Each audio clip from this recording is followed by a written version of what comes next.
God damn it, we are not CIA! The city of Dubai is this it's almost like a real-world version of Rapture, a place where literally nothing should exist. And these men with just the power and the means came in and said, I want to build anything that my imagination can come up with. The beautiful thing about our city, our version of Dubai in the game of Spec Ops, is that there are parts of it that are real, parts of it that are the real city, but then there are parts of it that we've also come up with, and you can't really tell which of those parts is which. You walk through and sometimes you think, well, there's no way that's real, but in fact that actually exists over in Dubai right now. As this kind of living, breathing, but also dying city in Spec Ops, because it's been reclaimed by the desert, the group of Walker and his squad, Adams and Lugo, are moving through this city that's speaking to the past of what it was, but also to the juxtaposition of what is all of this luxury and overindulgence that has now become completely useless to the inhabitants of the city now that it's cut off from the rest of the world.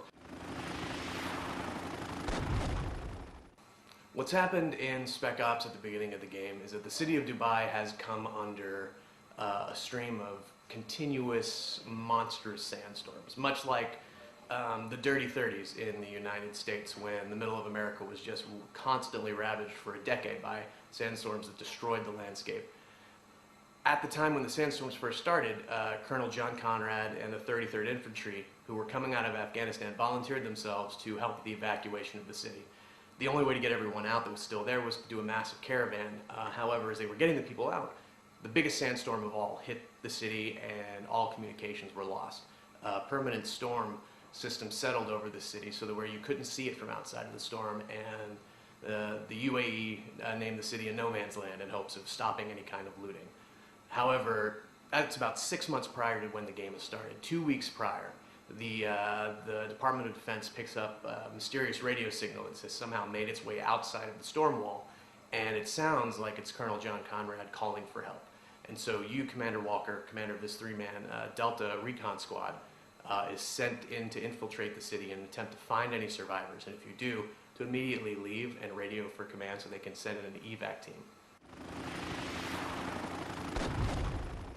Well, Heart of Darkness was certainly a very strong influence on the game when we were originally coming up with the concept, and it's very obvious in the setup that the similarities are there, that the inspiration came from there. You have Colonel Conrad, this military man who has vanished into this kind of ruined wilderness of the desert that also happens to be inside a former metropolis, and this man, Captain Walker, who was sent and attempting to find him.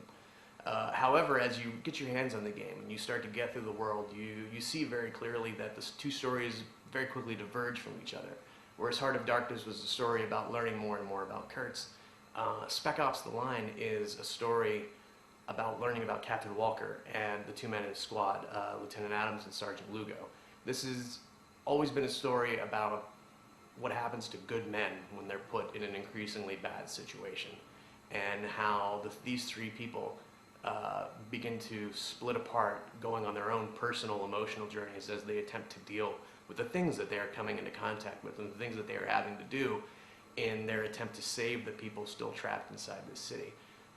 There have been a lot more inspirations. Mine just personally includes the film Jacob's Ladder, the film Spider by David Cronenberg, many other films along those lines. I mean, everyone on the team has been inspired by all of their things that they have personally brought into the project. These moral decisions, they grow organically out of the moment, out of the narrative situation that the player finds himself in. If anything, it's more like a moral tableau. You have something that sometimes is playing out before you, and you're able to study it for a bit, maybe think, well, these are the different choices that I have, because we're not going to tell you all the time what the choices are that you have. And also maybe think, well, what are the consequences going to be? Because the consequences aren't going to be, well, if I make this choice, I get a better gun, or I make this choice and hey, I get some faction points. The consequences are entirely inside of you. Some of them will branch into the game, some of them will just branch inside the situation itself, but mainly, we wanted you to have to see the consequences of your action within the world and simply have to live with it, much like the choices that you make in your day-to-day life. Now, not all of the choices are set up like that. Some of them come at you very fast, very quickly, maybe in the middle of combat. You might not even know that it's a choice that's been set up in front of you, until you react, and a split second later you realize, oh no, I've done something. But the choice is already over. You've already made that action, and now you have to move on, and you have to live with it. Just like the characters in the game would have to, and just like you would have to in real life.